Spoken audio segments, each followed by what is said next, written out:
The WNBA All-Star Weekend, a doping scandal, and behind the scenes on the making of the Tour de France Femmes. Just another week here at your favorite podcast.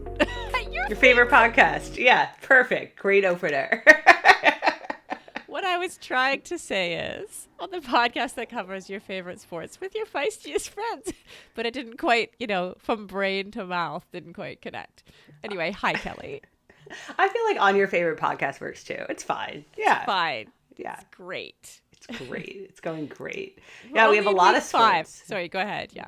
Well, I was going to say we have a lot of sports. So lots of things happening this week. I know. There's so much that it's hard to, like, each week as it comes around and we're recording again, and I have to make sure I'm caught up on all the events of women's sports that week. It's a lot happening, which is great, like, which I'm excited about. But, there's a lot of behind the scenes. There's a lot of stuff happening. Basically. There's a lot of stuff happening. It is for people who still watch TV on regular TV with channels and a remote. I know I'm like one of 5. You do that, don't you? Yeah. So do old people. It's fine. And so when I scroll every weekend, I gotta tell you, there's like so much women's sports on. I could softball, AUSL was on this weekend. It's kind of hard to pick. Like, you become overwhelmed by choice. Mm-hmm. And I was watching some Euros, of course. So what we watched this weekend, Euros. And I just happened to catch the first 10 minutes of the France-Germany. And if you saw this, in the first 10 minutes, a German player got thrown out of the game. Oh, really? For pulling a player's ponytail. Yes. Yeah. And there's a penalty. Uh-huh. And France still lost. Oh my God. And Germany won. That's wild. Yeah. I know, it went to a penalty shootout. Once you're at a penalty shootout, it's kind of honestly crapshoot, right? I know everybody acts like it's not, but it is. Mm-hmm. But I was just like, France is cursed at major tournaments. They cannot win. Yeah. Do you have an emergency in your neighborhood? Oh, yeah. There is a fire station down the street from me, and apparently there is a fire. Oh, I'm surprised. This is the first time we've seen. Okay, what makes you say France is cursed?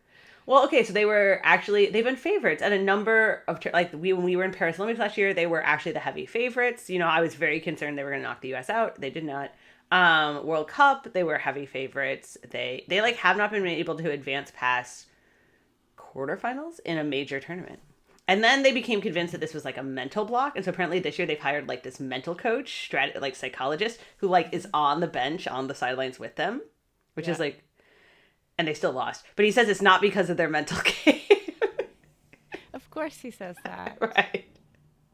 So anyway, I don't know what's going on there. I feel bad for them. Yeah. Okay. Well, at some point, France is going to unlock this problem and make a big comeback. So we can just wait for that. We can just wait for that. It's been a while, because I don't even know if you all can remember all the way back to the 2019 World Cup. It was in France. They're supposed to do super good.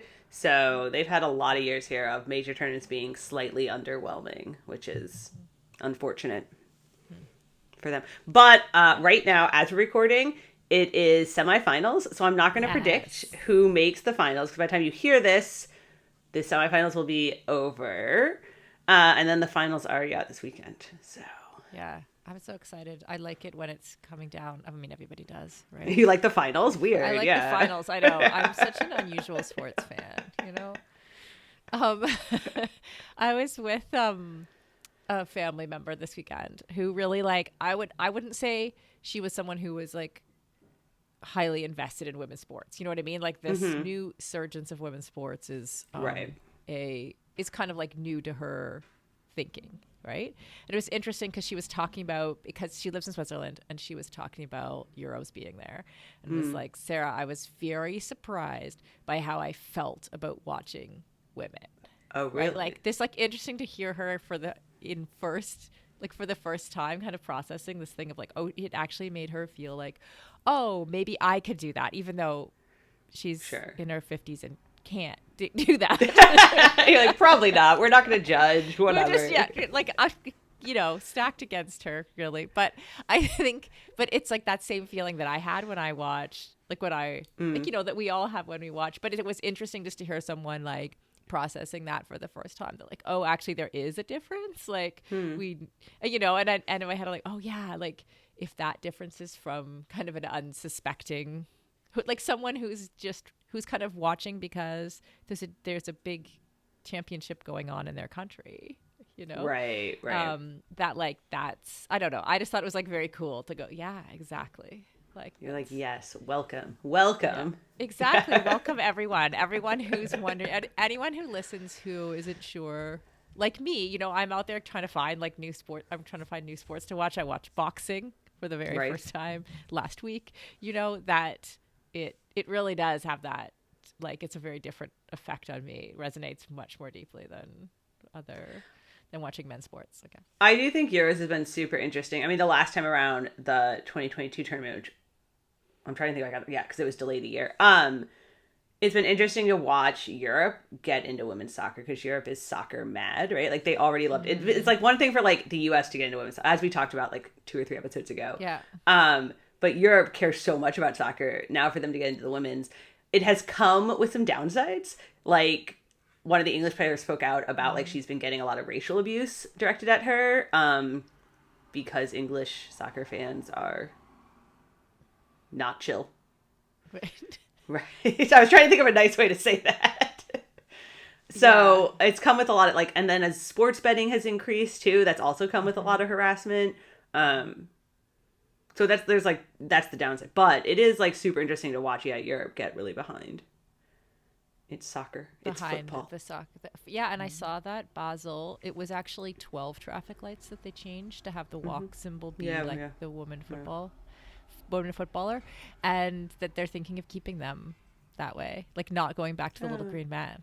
There will be 12, hopefully, if they finalize that, 12 traffic lights, well, crossing signals, I guess, in Basel, where you can see a little female football player instead of the green man. Love it. Switzerland did get knocked out, though. So sad. I know. We sad saw that. They did well, though. Good for them. For Switzerland, for what we were expecting, I think. I don't know what we were expecting. I don't know. What were you expecting? Yeah. I don't know. I mean, I don't think, obviously, they're good. They're not like the powerhouse of like England or France or Germany or Netherlands. But Exactly. And we have 4 powerhouses in or going into the semis, right? We've got France, Germany, England, not France. Spain. We just discussed that France got knocked out. Italy, Spain, and England. Yeah. My apologies. But that'll be decided by the time you listen to this. Watch the finals. As Sarah explained, everybody loves finals. It is on regular broadcast TV, so even if you're an old person, you can watch it on regular broadcast TV, which I know everybody hates on, but actually literally more viewers watch when it's on broadcast TV. So yeah, more viewers watch. And I think as we look into, like, I really loved the way that that Netflix played the boxing live. Like I know that there were streaming services that were streaming the Olympics, but then those would also sit just as videos in the video collection. And so the more that happens, I think the more we'll bring more young audiences too into the young people into women's sports. Kelly. Oh, good. What did speaking of, you know what else I watched a lot this weekend? I did not watch the WNBA Skills Challenge. I did, however, watch the live stream on like the Twitch Stud Buds live stream, because it was all like, I mean, I don't really watch Twitch, but people were sharing it other places. Talking about it. For sure. Yeah, because they were just full on live streaming 72 hours of All-Star Weekend, all the behind the scenes, like the parties, the meetings. Explain to me, is this like somebody with an iPhone? It is 2 players on Minnesota, I believe. Okay. So obviously they have the in and they like know everybody and they're like, you know, much beloved within WNBA. And so they have this kind of, stream that they've done before. And I think it just sort of took off this weekend because they were having a good time and partying with their phones, with all the other players. So there were all these like viral moments, like, you know, Caitlin Clark's teammate, Aliyah Boston, taking her drink from her before she, like, you could see her taking her drink away as she's like going on camera. The WNBA commissioner, Kathy, was like dancing with them at the after party. I saw that. Yes. So I think that was just like really funny. I just appreciated, I appreciated that it was like they were having a good time. Yeah, and I think this is like, it's like case in point for how women's sports fandom and movement is growing, right? It's like like things like this. It's like players with iPhones behind the scenes. So like 60,000 people watch that Twitch stream. Something right? like that. So like you can then watch behind the scenes all this fun stuff going on. Like the commissioner of the WNBA dancing. Like so cool. Right. So I will say, I didn't watch too much of the actual like basketball, but I was all there for the parties and the it seemed like some of them might have been slightly hungover for the actual basketball. Oh, a little bit. Interesting. Yeah. Yes. Well, you knew because you were watching behind the scenes because you can. Yeah. I watched the skills challenge. Okay. Or I watched part of it and then I watched like all the highlights too. But like I had never watched it before, so the entire format and everything was new to me, which was like so cool. So for those who don't know, you like they set up like a little course for the players to do, right? And you have to do a combination of bounce passes, a chest pass, some different shots. So definitely a 3-pointer. And a couple other shots before you, and it's all speed based, so you don't get like, so for example, when you come up to the 3-point line, if you hit the first one, you get to move on to the next station, right? But you get a total of, so you could like miss 3, and that doesn't take anything away from you except the time that it took you to take 3 shots versus the person who hit the first one, right? So I thought that was like super interesting and cool. And it was all like these big light up circles they have to put like the passes into. Interesting. Okay. Yeah, it was really fun. Okay. And watching sorry, go ahead. Well, I was going to say, I saw some of the 3-point contests because Sabrina Ionescu is obviously a really big deal and she won again. And then I heard she donated half her money to charity and half her money to like the only rookie who was in the 3-point contest. Yes. Because she had said beforehand that she was going to do that if she won, which I love. And Natasha Cloud, who won the skills competition, was going to use the money for a down payment on a house. Nice. Which I love. Like I honestly, like that really for me, because I did that before, like very early in my tri career.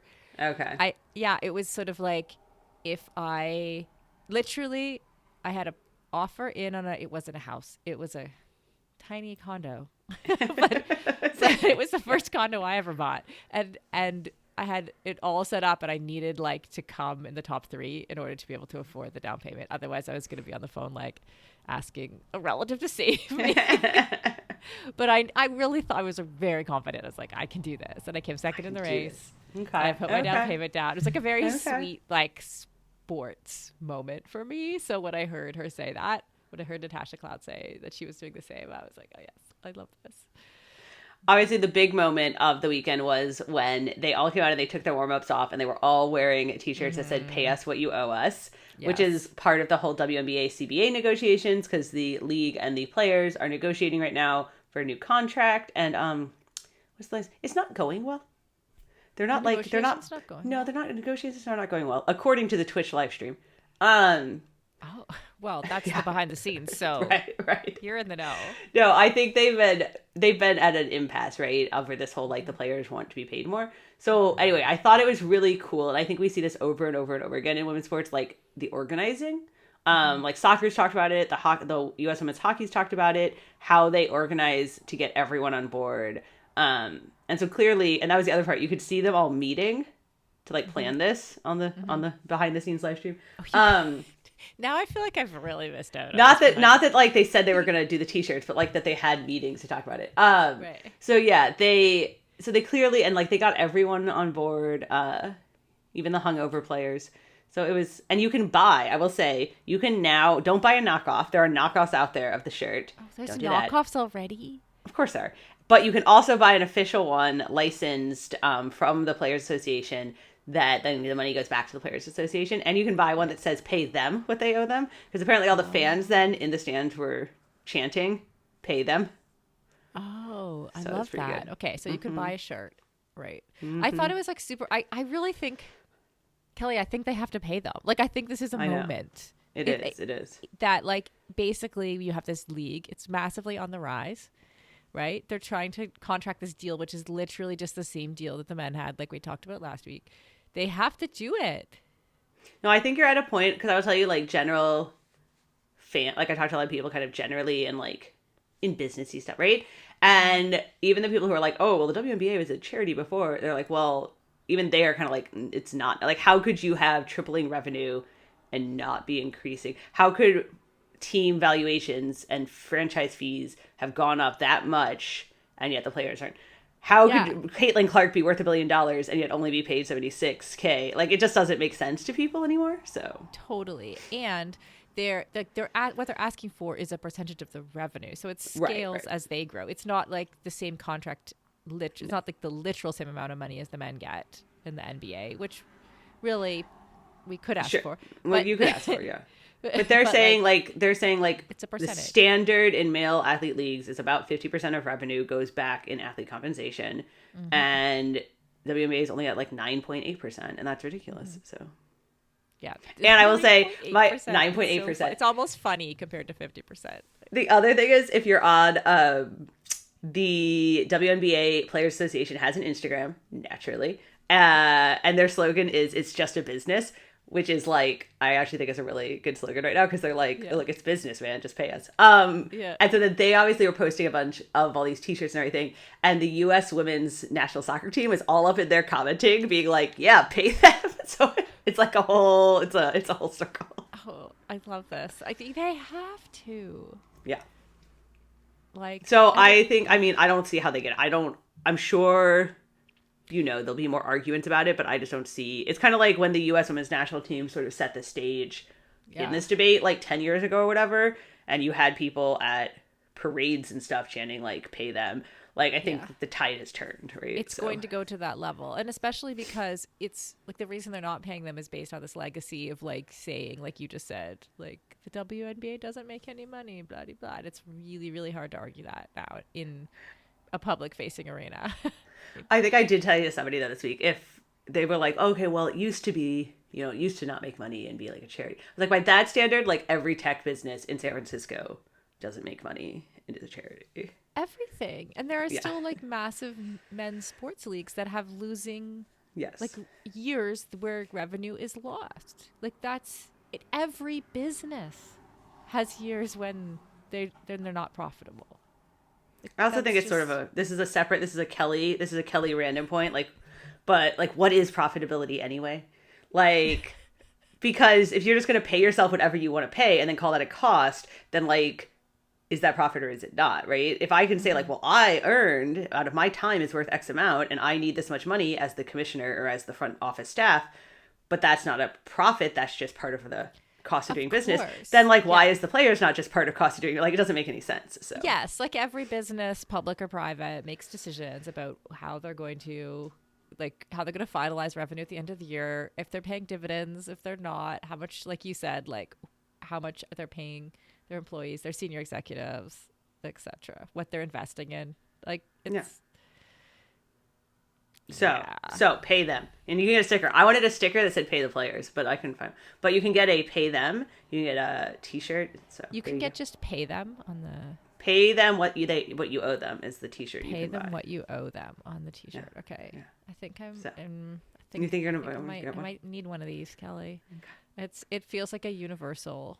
Although I kind of like the pay us what you owe us too. Yeah. Because it had like a vibe. You can also get one of those. Yeah, like, you can. Mm-hmm. It's like, because it kind of like, then it like transcends. Good. Good. Yeah. So yeah, that was what I took away from the All-Star Weekend. I will say they also did not get that big. I was like, oh, well, they get a break for All-Star Weekend, and they're like partying, and it's like they were like, it was not a long enough break because a lot of them were playing regular games either Tuesday or Wednesday, and then they were flying, and then they're back playing this Wednesday. Like, I'm going to a game on Friday here, so it's like it was not a long break. Which some of them said it was. And how many of your Valkyries players were there? I only believe like one Valkyries player. The Valkyries are an interesting, obviously we've talked about this before, an interesting thing where no one expected them to be good this year. No one expected them to be as valuable as they are. No one expected them to valued team within months of launching. Women's sports. Yeah. And so they don't have like any super big superstars. They have very solid players that are like very well respected within the league. Yeah. But it's sort of just like how they've come together. So well, anyway. Next month in August, I'm going to a WNBA game in Vancouver, and you know what it means when they start putting random games in a location to test it out. I think so.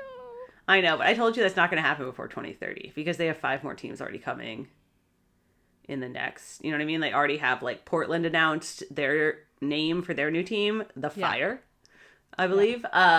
Because that was their old team 20 years ago when they had a team. Oh, cool. And that comes next year. Toronto Tempo comes next year. So those 2 are next year. And then the next 3 are 1 a year for the 3 years after that. So I know you want Vancouver, but I'm telling you it's not coming before 2030. So. Right. And if I'm going to take wild behind the scenes guesses of the book, the WNBA books. Let's just do it. There's a relationship between team expansion and what percentage you're paying the players. Right? Yes. In terms of like where you have to make money decisions. So yeah. But they are testing out the Canadian market a little more. The Canadian market, I love it. Vancouver. Vancouver's such a great sports city too. Like the Bay Area is not a great. This has always been the thing. Is like really? The Bay Area is not a big sports city. Well, the joke has always been that we'd rather be outside doing the sports than watching the sports, because that's the same in Vancouver, except I don't know. I feel like that they're the same people. Like there's some of the same people, the people who want to, especially in like women's sports, right? Maybe in men's sports, it's a little bit different because you have the people who sit on a Sunday afternoon and watch football versus the people who are out cycling all day on a Sunday. Right. But like men's football, but then in the women's sport, there seems to be more just like active people. Like the women who do the sports also watch the sports. I think that's true. And I'm sure now like there's going to be some Bay Area fans who tell me it's a great town, but I'm just telling you, this is the ongoing debate here. And the game, so I'm going to a game on Friday with my mom. I picked it because it's the game where we're playing Dallas Wings because Paige Beckers is playing, and I want to see Paige Beckers. Yeah. The other big thing out of the WNBA All-Star was she revealed her girlfriend. It's been a whole. I saw that. I am so here for the gossip. This is like we really should just run a sports gossip show. It was like revealed. What day did that happen? Friday they do like a red carpet that's really an orange carpet, and and there's like this again. There is a streamer, Instagram, TikTok video called Wags Talk, so Wives and Girlfriends that interviews and so she was interviewing Paige like how much do you know about your girlfriend, like, and was all these questions, and she knew everything, right? She like all these super obscure questions about, you know how like if someone quizzed you about your partner, would you be able to get all the and then I get it. Yeah. They're like quizzing you like, what do you know, can you answer these questions about your partner? And then at the end she was like, okay, and who is your girlfriend? And and she was like revealed it because it's been this joke, not joke's not the right word, they have joked about it. It's been like kind of a like, are they, aren't they, is it for real? Because Azifad was the UConn teammate. Yeah. When they won the national title, they used to play youth AAU ball together. So. They played together at youth level? Mm-hmm. Oh, that's so cute. Oh, it's amazing. I love that. Okay. I also saw somebody joke that like, who would you trust with your like a secret with your life? And it was the entire UConn team because they kept that thing a secret for 4 years. And that's the end of the list. Like the whole UConn team is who I would trust with a secret. They kept that a secret for 4 years. Well, obviously everyone on the team knew, but I'm saying nobody said anything. Yeah. Out of the team. Yeah. What reason would they have for keeping that a secret?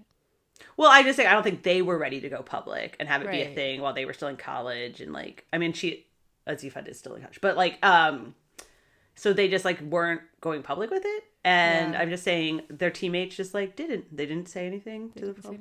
Yeah, even as they were like on TV, even, you know, like UConn's a big media. Yeah. That the March Madness tournament is huge. There's a lot of attention. So I'm just saying good for them. Good for them. Good for them. All right. And that's what we watched this weekend. Before we get to what we're watching this upcoming weekend, because we are going to talk all things Tour de France Femmes avec Zwift. That is starting on Saturday. It's huge. We have a big preview. But first, Sarah, we got to get in the weeds. News of the week. Yes. Very unfortunate. We got to go. Sad news of the week. Sad news. We're like, what's the on TV cable news when they like shift their like, and now for a sad story, right? And they like, turn to a different camera. That's what we're doing right now. You did a good job of it. Yeah. Camera 2. Camera Sad 2. story. Sad. Yeah. The world record holder in the marathon, Ruth Chepngetich. I said that weird. From Kenya, just got popped for doping. It's technically provisional right now, which means that she could appeal it.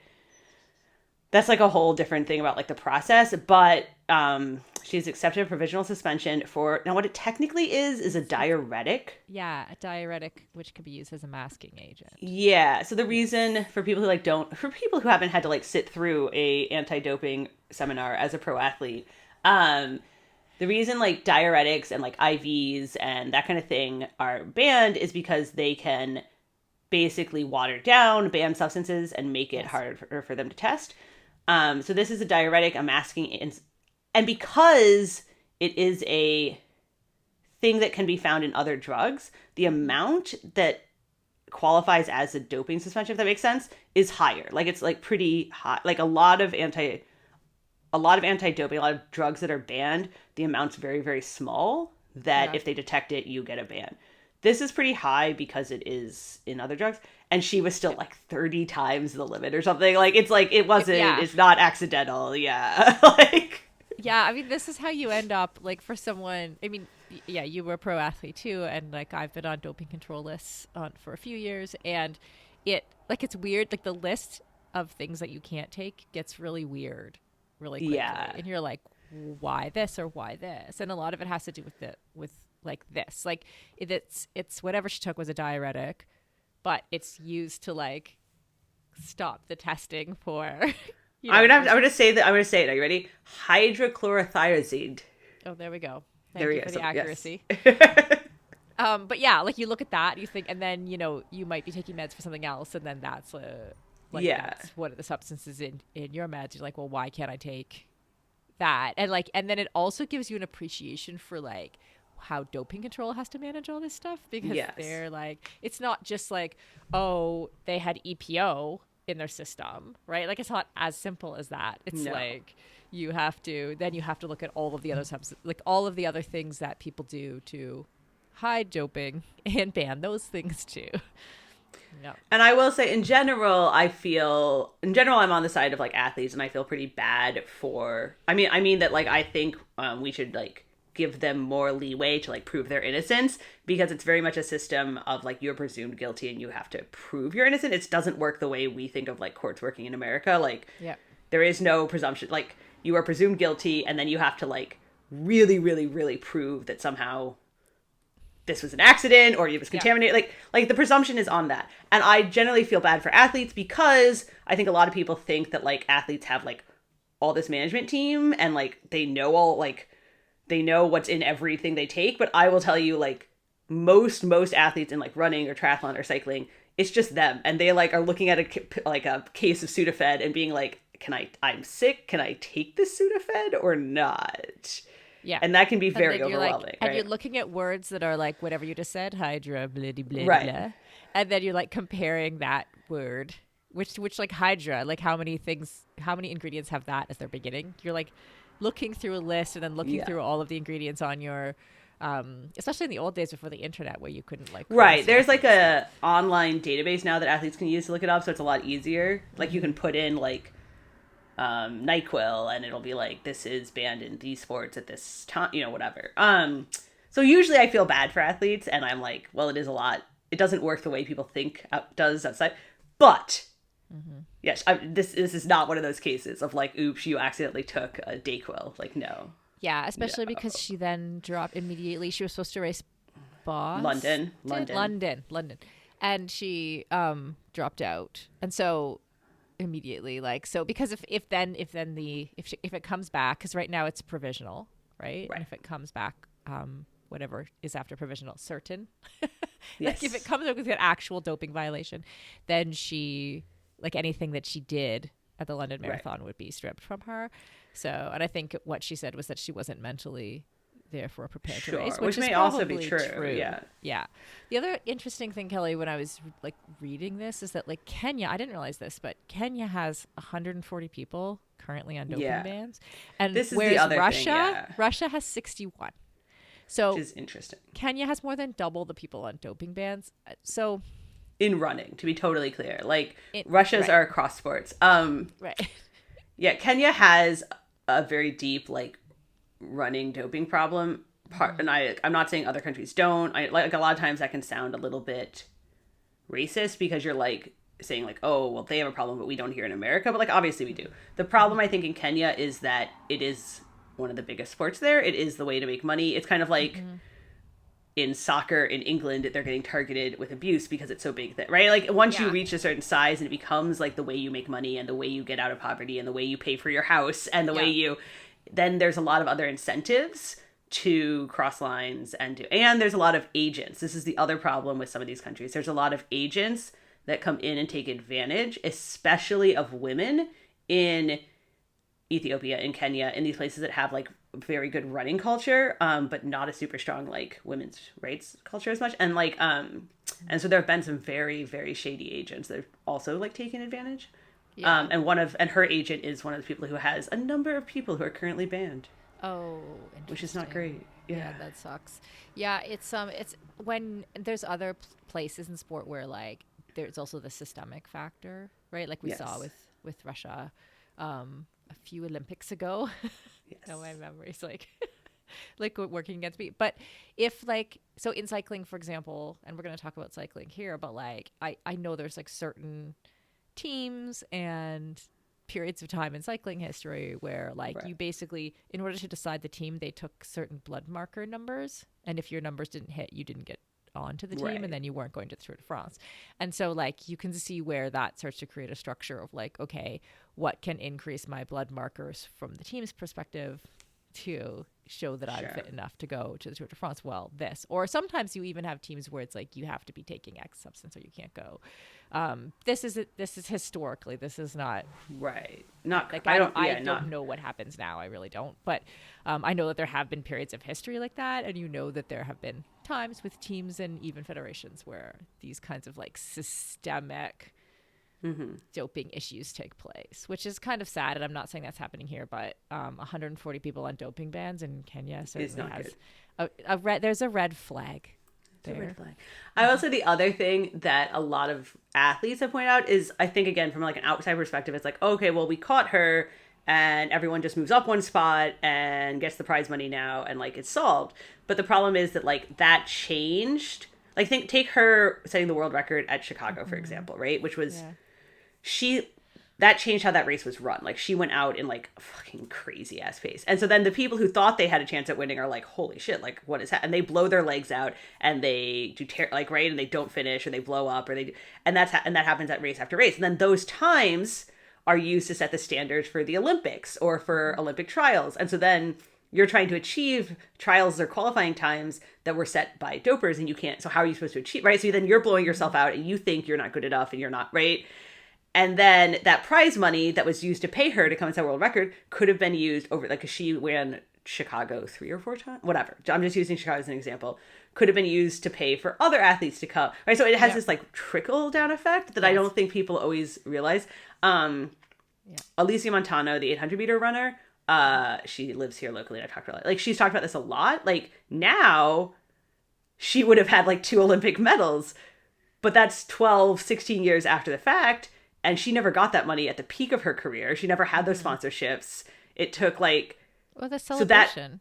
The celebration, but it's also, like, if she had had a bronze medal in 2012, that would have changed her options in 2013, 14, 15. Yes. And it would have changed her, right? And so it has more than just the effect of that one thing.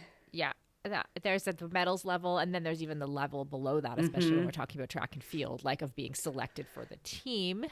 Right? Yes. Which I certainly know athletes who feel that they have not been selected for a team and that there's a knock-on, or someone later gets, within their own country, gets a doping violation and they literally didn't get to go to the Olympics because that person got chosen instead of them. So there's definitely, like, massive domino effect that kind of ricochets across sport.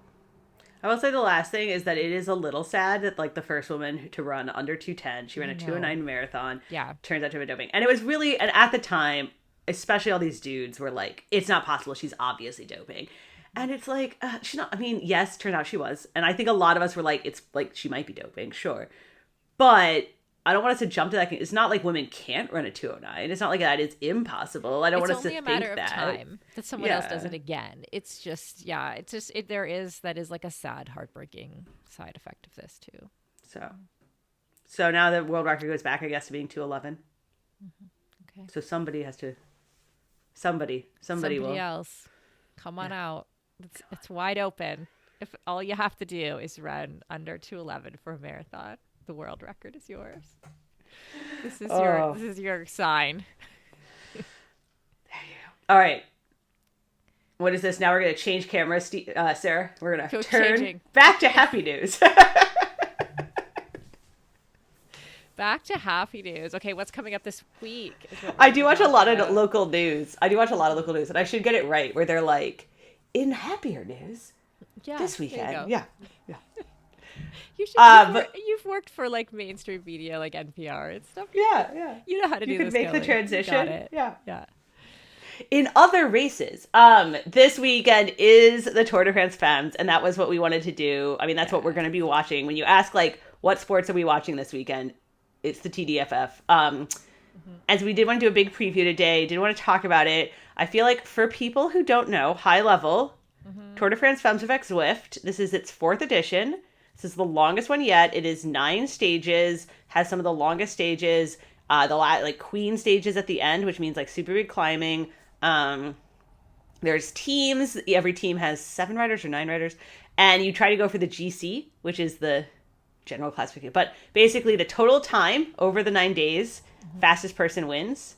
And then there's also like races within the race. You can be like the best young rider, the best climber, the best sprinter. You can win an individual day, which is calling like a stage win, but not win the overall. The teams try to like support their contenders so that like, so somebody might be riding in it, but not actually like be like way off, like not ever win, not ever be close to anything. But their job is to like protect their rider or like help them, or they're a domestique. Right. Their job is to. So there's all these different. It is a team sport. Yeah. Yeah. I feel like people who we do have, like we have a couple people at Feisty who are new to cycling, and one of the asked me, she was like, "So how do you win? Like who wins?" Yeah. Because it does get a little confusing. It does get a little confusing because you can have someone, I mean, by the time you get the last day, because the time is cumulative, right? Like you can have someone doesn't necessarily like cross the line, or there's like their teammates are there, or what's happening, or why is there a sprint, but the person who seems to be winning doesn't care about the sprint. Right. There's lots of like dynamics going on that, but it's like any sport, right? Like that's the same as watching basketball or baseball, right? Like if you don't understand the dynamics of like the pitcher, catcher, and batter, you sure won't have fun watching baseball. So it's the same thing. It's similar. But yeah, it is a little confusing if you're watching. You're like, why did the person in 4th just start cheering? Yeah. Because like they crossed the line 4th, but then they really beat the person they were trying to beat, so they won the overall. Yeah. Yeah, exactly. And then, of course, I did like a little... I feel, Kelly, that I've learned the last few weeks that I have an interest in like cycling history. Like history. Think it's, I was like, I thought you knew you had an interest in cycling before. No, I thought you already knew. No, and I think I already knew I had an interest in cycling history, but specifically cycling history. And I think it really relates to, and I think this came up in a previous episode, how like the bicycle itself has been such like a freedom giver to women, like it was like, that was how it was like the first mode of transportation when women were kind of in post-industrial revolution in homes. Like the nuclear family was kind of at its peak.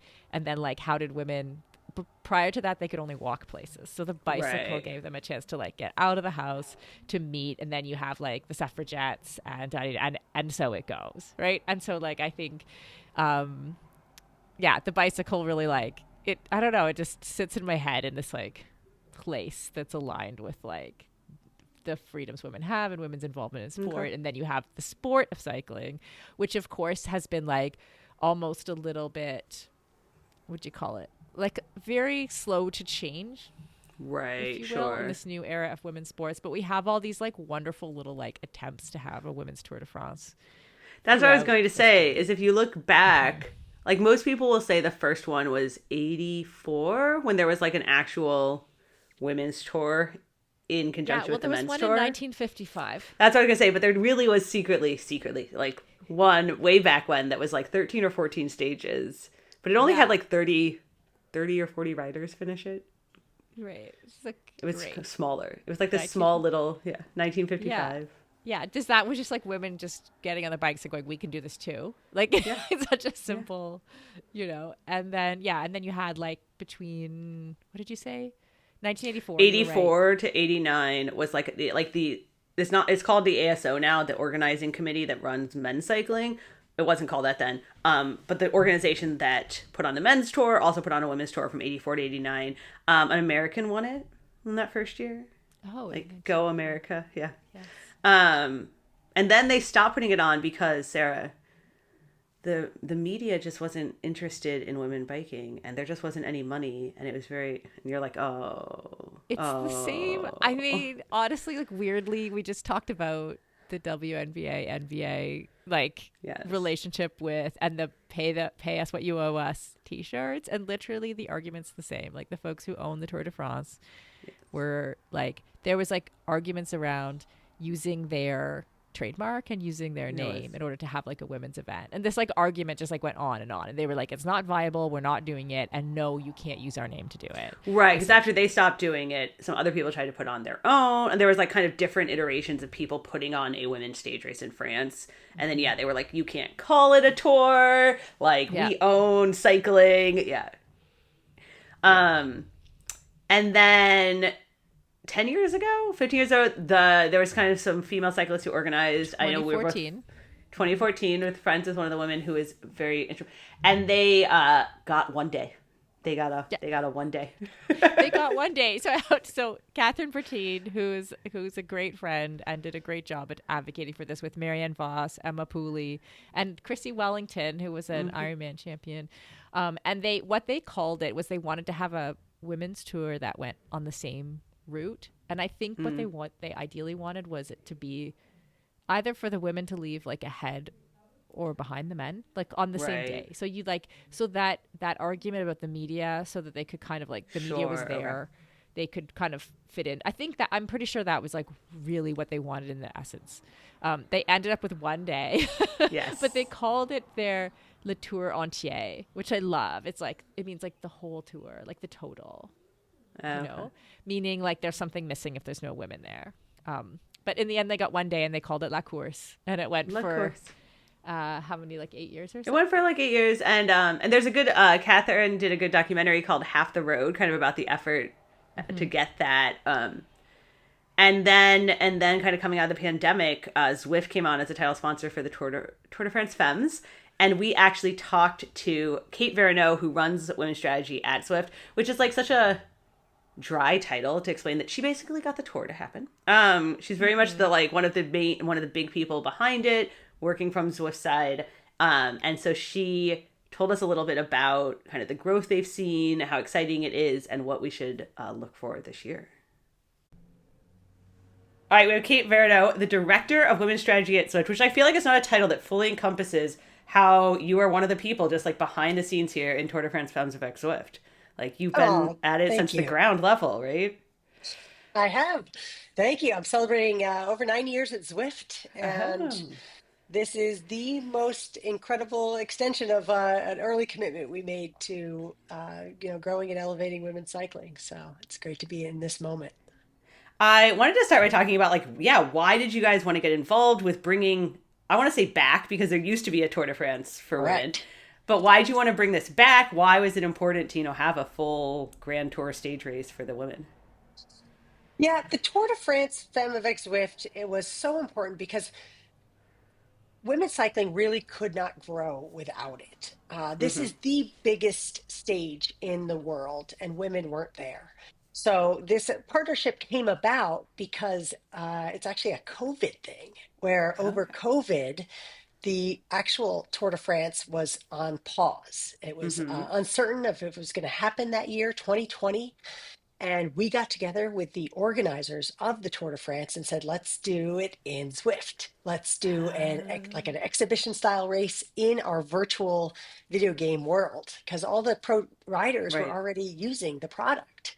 So we did this. We actually even struck up a deal with Eurosport to broadcast it all over the world. And because we were doing it in Zwift, we did both a men's and a women's race. Mm-hmm. And we did equal broadcast, equal distances, equal opportunity for both women and men for the Tour de France Virtual in 2020. And it was such a success that that kicked off a conversation with ASO, the organizers of the tour, for us to come on board as the title sponsor of the Tour de France Femmes, avec, because it was time to bring back a proper women's Tour de France stage race. Mm-hmm. So we jumped on board, made a 4-year commitment to bringing this to life starting in 2022, and we're delighted by the impact it's made on the sport. I was looking at the kind of the numbers, the studies, which by the time this episode comes out will be public, and just about how much it's grown and the kind of response you've seen. It's something like 85% of people now think women's cycling is an actual viable profession. Which makes me so excited because I was first invited to a bike race about 20 years ago.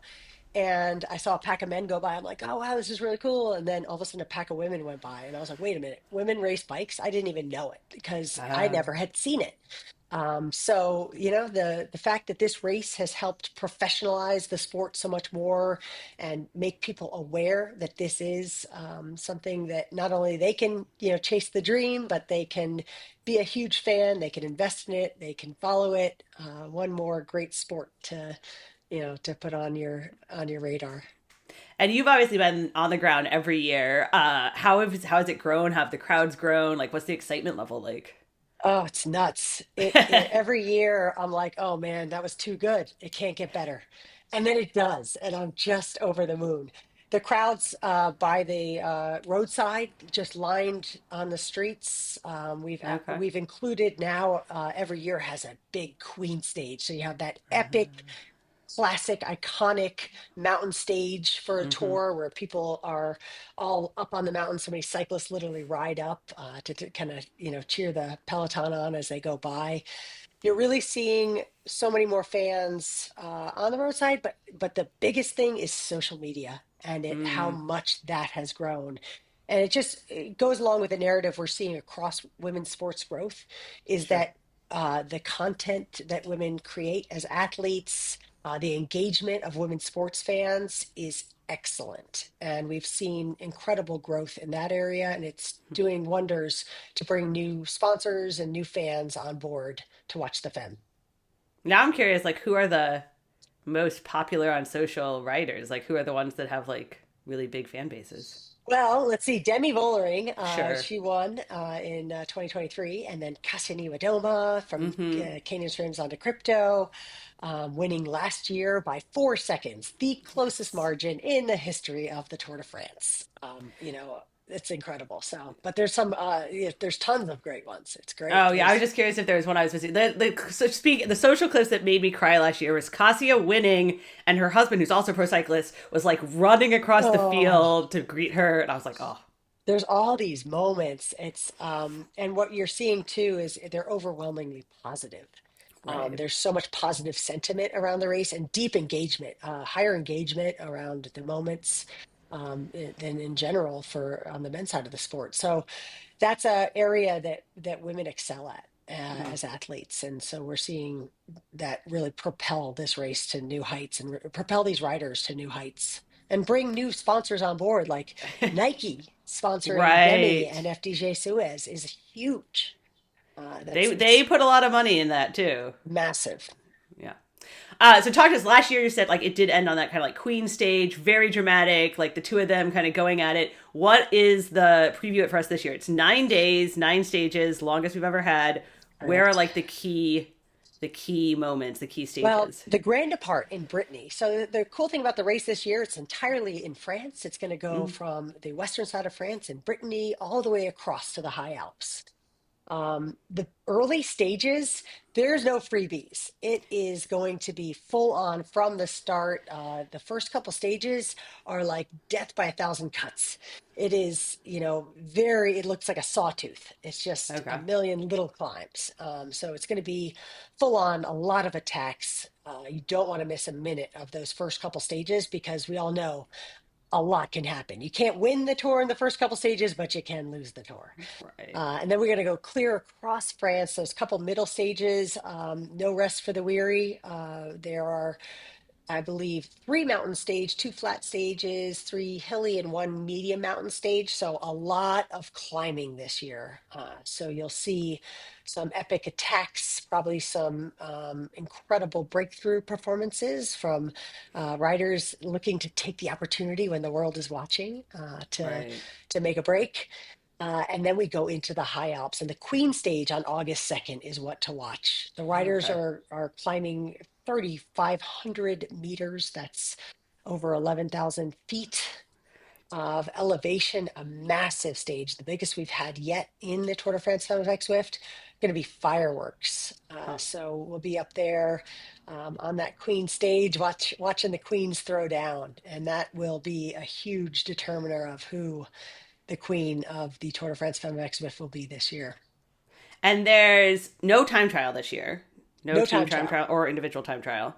No So time for trial. people who like don't know, end of the week, it's the cumulative time wins. So coming down to 4 seconds last year is kind of crazy after that many days. Eh, Insane. insane. And then because you can get the biggest gaps on climbs, that's why you're saying it really comes down, or time trials, we don't have a time trial. That's why it really comes down to these big climbs. And it Yes. ends with two big climb days, right? Near the Yes. end? Yeah. Yes, the final weekend is two back-to-back big mountain stages. So, and the cool thing that we're seeing this year is it's not just about Demi and Cassia. There is so much other talent. We're looking at, Mm-hmm. Puck Peters from Phoenix to Koenig, winning the white young rider jersey last year. We've got Justine Gerke from AG Insurance, who won the polka dot jersey last year. So Right. there's a bunch of up and comers that are just really crushing it on the climbs and showing that they can hang with the best in the world. And they'll be, supporting other riders as well. So the teams are deeper this year, and Uh, it's not just going to come down to, like just, a couple people. There's going to be a lot of support for each team.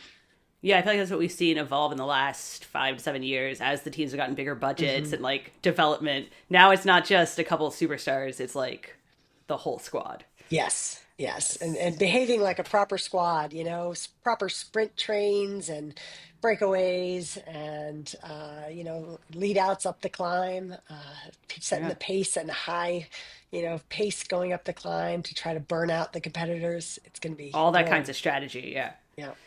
All right. So we have Demi Vollering who won in 2023. And oh man, she wanted to win last year. It was. So she's all eyes on this. And then Kasia beat her last year and is coming back. And then who else do we have? We have Pauline Ferrand-Prévot, the mountain bike Olympic champ, has come over to try and So make her exciting bid. from Visma Lisa Bike. Yes, Pauline came back to the sport, Yes. multi-time world champion, multiple disciplines. She's a Yes. fierce, fierce rider who won Paris-Roubaix FemX Swift this year and has targeted, very, very publicly targeted the tour. We've got Anna Vanderbreggen, former Mm, dominant rider, coming back to SD Works. And it will have a lot of Kopecky on her team mm. as well, who missed last year's race. So it is, She's there is just so much talent, so much depth of talent. The team tactics are going to be nuts. We've seen Marlon Reusser, right. former lieutenant for Demi Vollering, now on Movistar, leading her own squad. So, yeah, so many countries represented, so much talent represented. It's really going to be epic this year. I have to ask because we're both American. Is there like an American star we should all be keeping our eyes on? Oh, absolutely. We'll have Kristen Faulkner, the two-time Okay. Olympic gold medalist, riding for EF Education. that she's gonna be targeting the overall GC and definitely some stage wins as well. Hmm. We've got Veronica Ewers as sensational climber. The rosters have not been released yet, Sure. so I'm making some assumptions. We've got Chloe Dygert on Canyon SRAM's under Oh, crypto, yeah. who will be working hard for Kasia and going for her own stage wins. Let's see, other American riders. And Chloe Lily came back Williams. from Yeah. a bad crash at the Olympics two Yes. Olympics ago. Yeah. So, Yes. okay. Yeah. She's had a couple bumps in the road, but still comes back and takes the top step. So uh, Okay. Yeah. I mean, it's like, it's hard to pick one. Do you have a pick? I'm going to ask you. I know you can't have I a favorite, know. I but mean, Demi is the one to beat this year. She is sure. laser focused. I've loved to see how the team, how she truly feels like she has the full support of her new team, FDJ Suez. She's going to be definitely the one to target. But Canyon SRAM has a ton of great talent that are going to help Kasia defend her title, and there's a lot that comes with knowing you can do it. Mm-hmm. But I think there's some wild cards in there too. And Mm. then just knowing that anything can happen. Pauline Roykers is just a phenomenal talent that So, yeah, you're keeping your who eye on her. knows? Yeah. Okay. All right. So I don't, I can't have a favorite, honestly. I do think Demi's the one to beat. I think that's pretty clear, but I just love to. I really like to see, especially the breakthrough performances, Hmm. because a win, a Jersey win, a win on a stage can make a career, and to see the Right. opportunities that come from getting the spotlight on this world stage is what excites me the most. And tell us a little bit, last question, like when you're there, I've heard it's a ton of women in the media. Like we had some of our team there last year. It's like all women in the media room. It's all like more women behind the scenes, more women staff. It's just like a different vibe. So what else besides the actual racing? Oh, so I hear exciting. the fits are a big deal. Like picking your outfit for The the day is a big fits deal. are a big deal. So definitely pay Okay. attention. You just want to follow all the social action around the race because there's like stories within the stories. The fits are going to be outstanding. So much coverage, so many women's voices elevated at the race. The thing I'm really excited about this year is we've introduced a proper L'Etape de Tour de France Femmes avec Zwift. So a L'Etape de Tour de France is a Grand Fondo style event. It's a Mm. mass start cycling event where everybody in the world is invited to come and compete and to ride a stage of the race. Oh. Um, this is the first year that we're having a women's one. The one that happens at the men's race is about 14,000 riders, sells out immediately. It's about 6% women.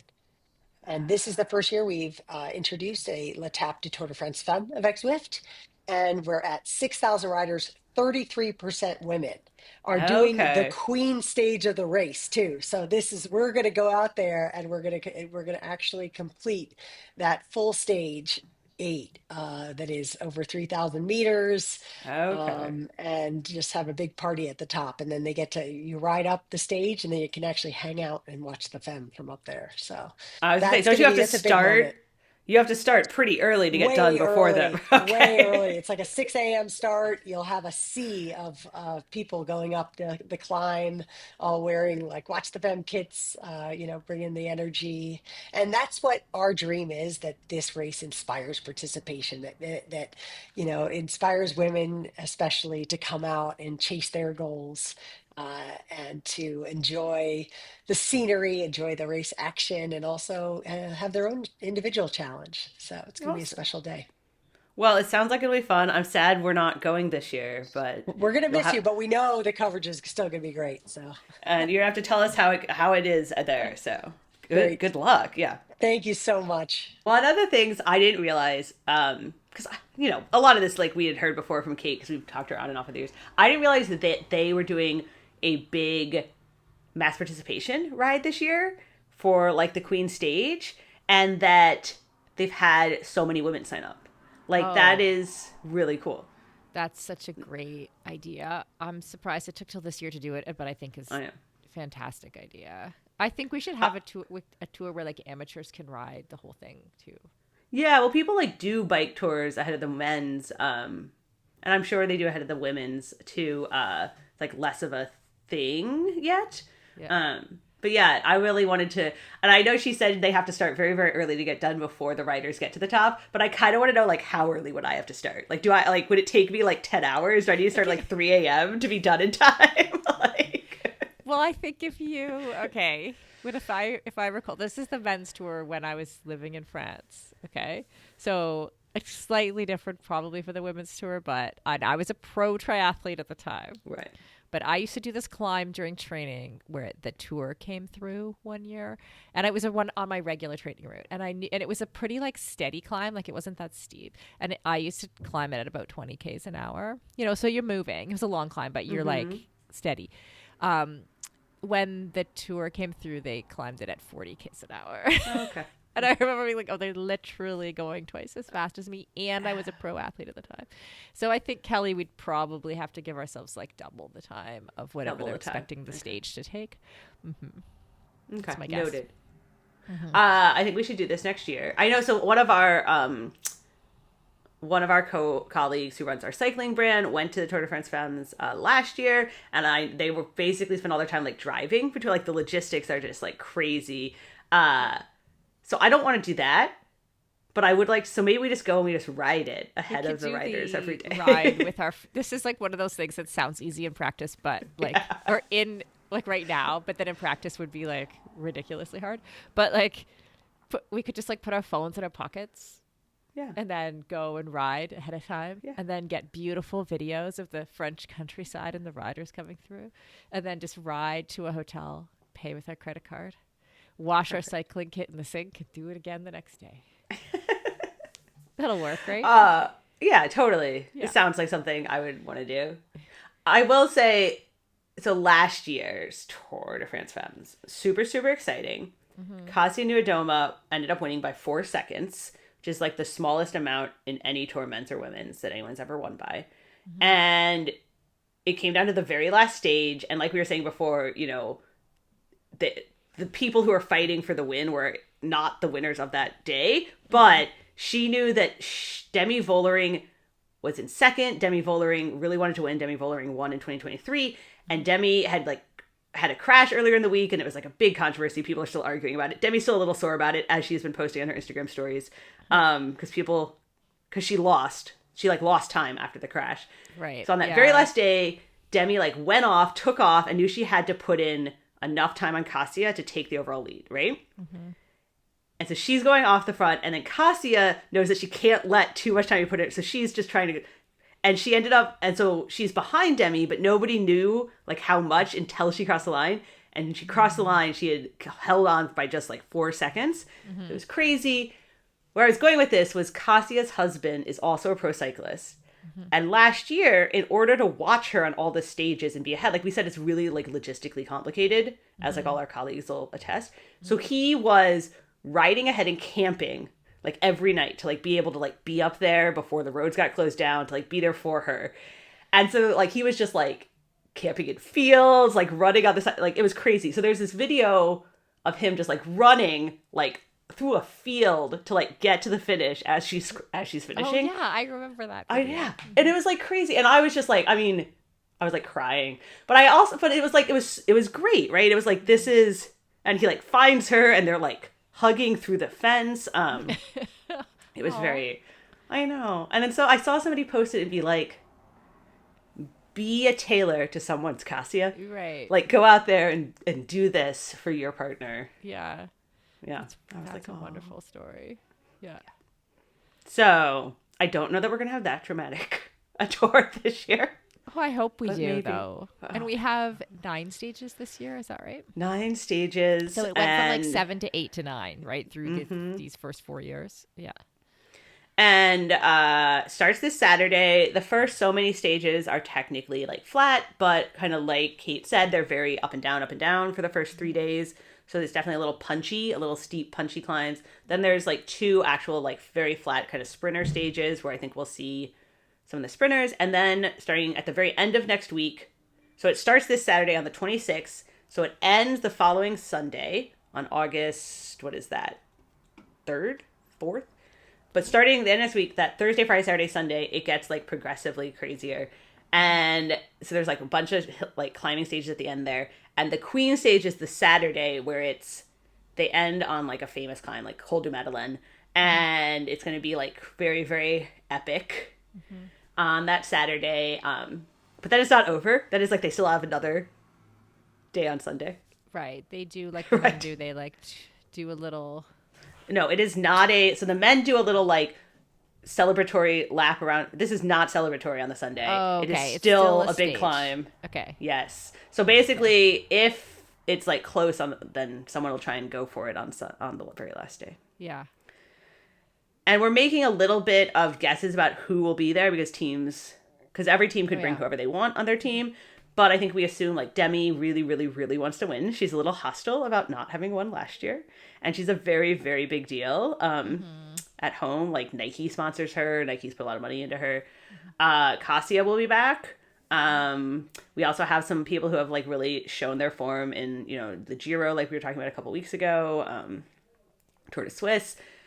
We also have, which I think is fascinating, some people who retired and then have now seen how big the Tour de France Femmes Zwift is and have come back. Interesting. Yeah. Okay. And you have like Pauline Ferrand-Prévot, the French mountain bike champion, has made the switch over to road, back to road. Like she was a road cyclist 10, 15 years ago.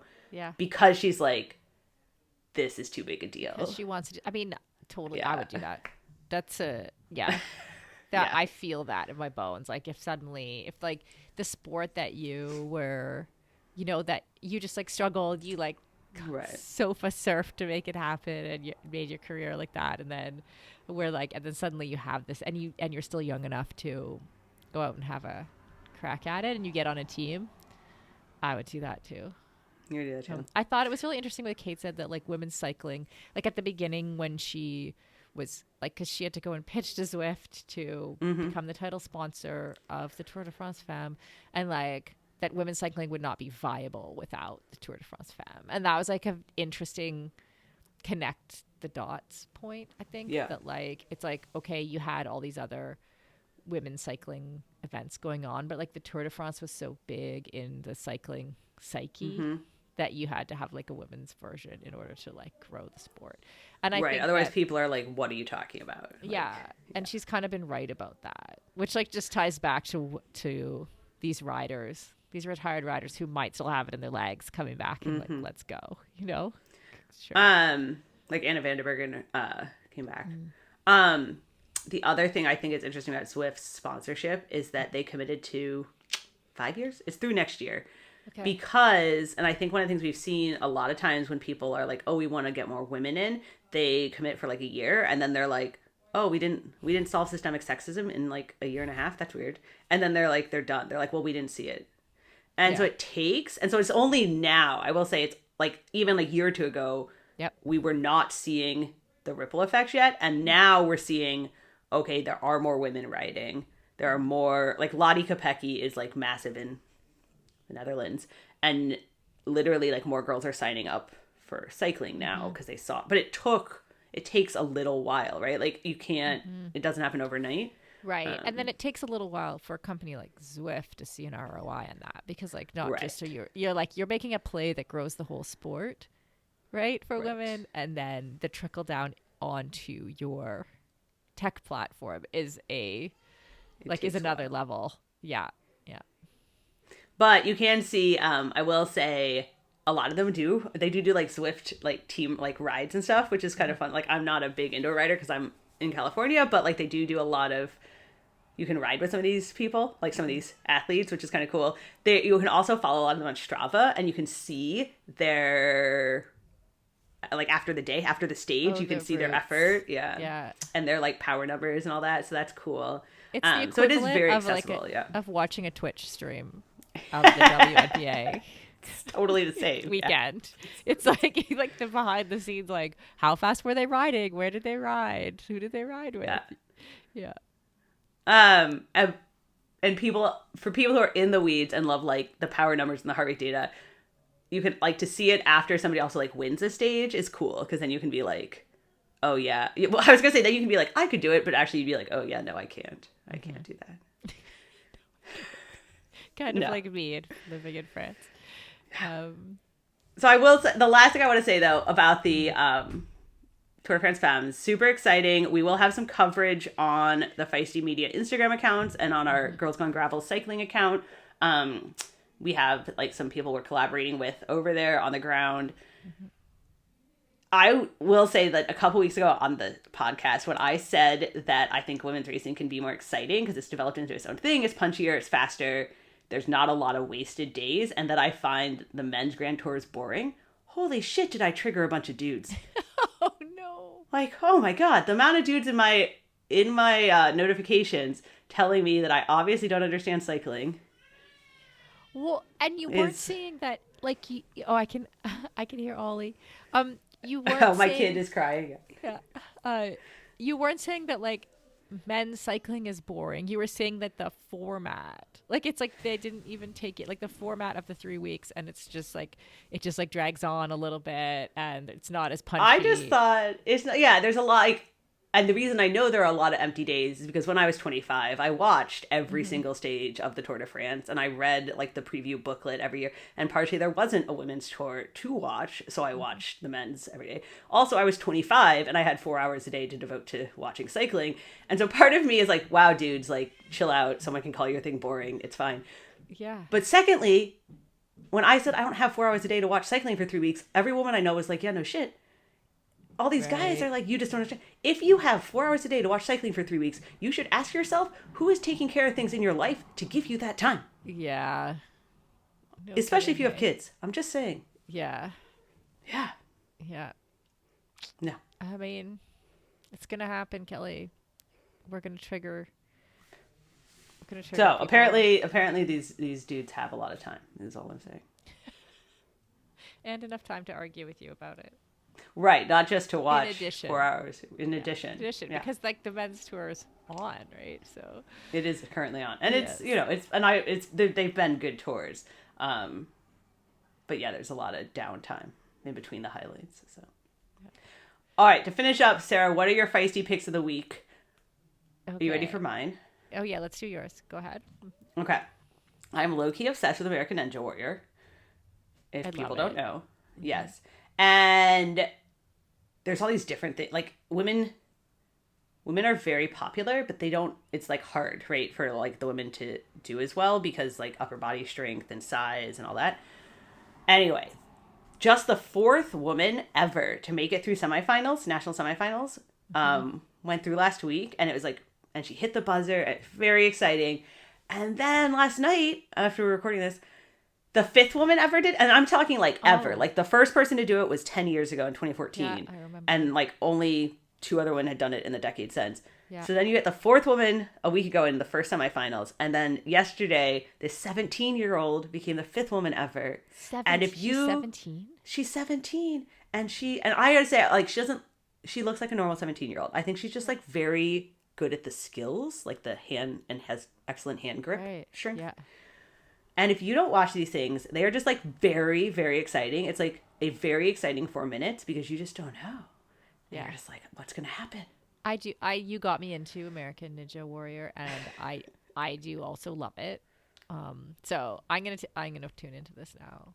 Yeah. So Taylor Green, 17-year-old, Isabella Folsom was the 4th woman. And so they're both through to the national finals, which will air in 2 weeks. So Yes. it's very exciting. Okay. My pick of the week was Sabrina Ionescu in that 3-point competition. We talked about a little bit at the top of the show, but, like, I forgot. Well, first of all, we remember her, was it last year or the year before, taking on Steph Curry? 2 years ago, yeah. 2 years ago, and, like, really coming within 3 points of, like she came second in the NBA 3-point competition. So I, like, there's something so satisfying. If people have not watched, there's something so satisfying about watching someone just hit, like, 3-pointer after 3-pointer and, like, swish, swish, swish, and then they go to the next station, swish, swish, and, like, I don't know, that I cannot, you have to watch it to understand, like, the deep satisfaction that comes from that. But that's my pick of the week. Okay, good. All right, next week we'll be back with Tour de France Femmes updates, and we're gonna CrossFit Games. We have a CrossFit champ joining us, right? Yeah, can't wait to talk to Ariel. And we'll bring you that next week. And yeah, that's it. So subscribe to the podcast, send us review us, rate us, share with your friends. We're in week 5. We're trying to grow. And if you like us, share us, and come join the women's sports movement with us.